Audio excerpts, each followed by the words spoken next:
Hello viewers, আসসালামু আলাইকুম। চলে আসলাম নতুন আরেকটি ব্লগ নিয়ে। আপনি আমরা গাড়িতে যুক্কা তো আপনার কনফিডেন্স করব না টেস্ট ভালো লাগে। অনেকদিন পর আমরা একসাথে বেরিয়েছিলাম আমাদের বাচ্চাদেরকে গড়ে রেখে আমার শাশুড়ি আর আমার আম্মার কাছে। সাধারণত আমরা ওদেরকে সব জায়গায় নিয়ে যাই, বাট এইবার হচ্ছে আমরা যেহেতু ফ্রেন্ডসরা একসাথে বের হবো, সো ভাবলাম বাচ্চাদেরকে একটু রেখে গেলে আমরা একটু রিল্যাক্স হয়ে কথা বলতে পারবো আর একসাথে একটু আড্ডা দেওয়া যাবে। যেহেতু আমরা দেশি খাবার চাচ্ছিলাম খেতে, সো আমরা চলে আসলাম মাসালা কিংয়ে। আর এই যে আমাদের খাবারের মেনু এবং আমাদের আড্ডা শুরু।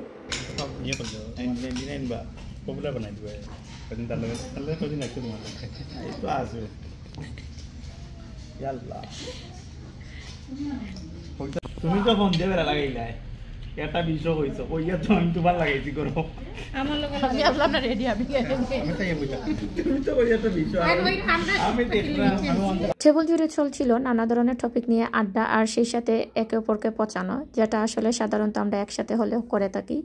সেই যে আমাদের লাঞ্চ শেষ, এবার হচ্ছে আমরা যাব কফি অথবা চা খাওয়ার জন্য। আমরা চলে আসলাম বিনকেসেলে। বিনকেসেলটাতে আমি ফার্স্ট টাইম আসছি, সো দেখি আমার এক্সপিরিয়েন্স কেমন হয়।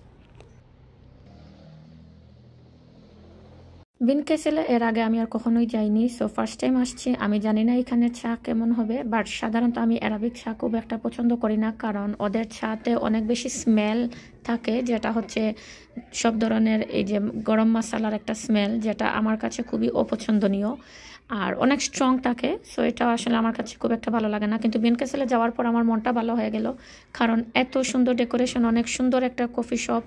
আসলে আমরা সাধারণত চাই বাইরে যখন যাবো একটু ফ্যান্সি জায়গাতে বসবো, আড্ডা দিব, গল্প করবো। সো এটা একদম পারফেক্ট। সো কেউ যদি ফ্যামিলি ফ্রেন্ডস নিয়ে চা ট্রাই করতে চান অ্যারাবিক টাইপের, তাহলে আমি বিনকেসেলকে অবশ্যই রিকমেন্ড করব। আমরা যেহেতু বাইরে থেকে লাঞ্চ করে গিয়েছি, সো আমরা আর কোনো কিছু ট্রাই করিনি, জাস্ট চা নিলাম। আর ওদের চাটা এত ভালো ছিল যে আমি নিজেই 2বার ট্রাই করেছি। সো আমি বলবো এই জায়গাটাতে কেউ যদি ফ্রেন্ডস অথবা ফ্যামিলি নিয়ে গ্যাদারিং করতে চান তাহলে একদম পারফেক্ট, যেখানে আপনারা বসে আরামসে অ্যারাবিক চাকে এনজয় করে করে আড্ডা দিতে পারবেন। সেই সাথে ওদের কেক স্টেশনটা অনেক লোভনীয় ছিল।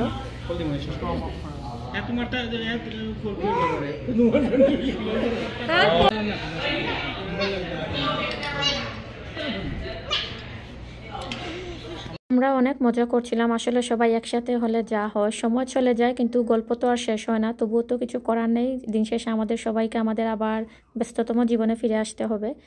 সো এই যে আমাদের আড্ডা শেষ, এবার আমরা ঘরে গেলাম। আমাদের বাচ্চাদেরকে ঘরে থেকে নিয়ে আমরা পার্কে চলে আসলাম। আমাদের বাচ্চারা সারাদিন মানে ওরা অপেক্ষা করছিল ওরা কখন আমাদের সাথে বের হবে। আর আমরা চেষ্টা করি সবসময় ওদেরকে সময় দেওয়ার, স্পেশালি যখন উইকেন্ড আসে ওদেরকে নিয়ে বাইরে যাওয়ার, ওদেরকে নিয়ে একসাথে খেলা। সো আমরা একটা পার্কে নিয়ে আসলাম বাচ্চাদেরকে, ওদের সাথে একটু সময় বিকালটাকে এনজয় করে তারপরে আমরা হচ্ছে ঘুরে পার্কে আসা। তো পার্কে আসা নয়, আমাদের বাচ্চারা এত ঝামেলা করে, বিশেষ করে আমার ছোট ছেলে, সব কিছুতে কান্নাকাটি, ঝামেলা, চিৎকার, চেঁচামেচি। যাই হোক, ওকে কোনো মতে আমরা মানে বুঝিয়ে ওষুধ নিয়ে তারপর হচ্ছে এনজয় করার চেষ্টা করি। আলহামদুলিল্লাহ, এটাই আমাদের জীবনের সৌন্দর্য। সো সবাই দোয়া করবেন, আমাদেরকে আপনাদের দোয়ায় রাখবেন, আর আপনাদের সাথে আবারও দেখা হবে নতুন কোনো ব্লগ নিয়ে। আল্লাহ হাফিজ।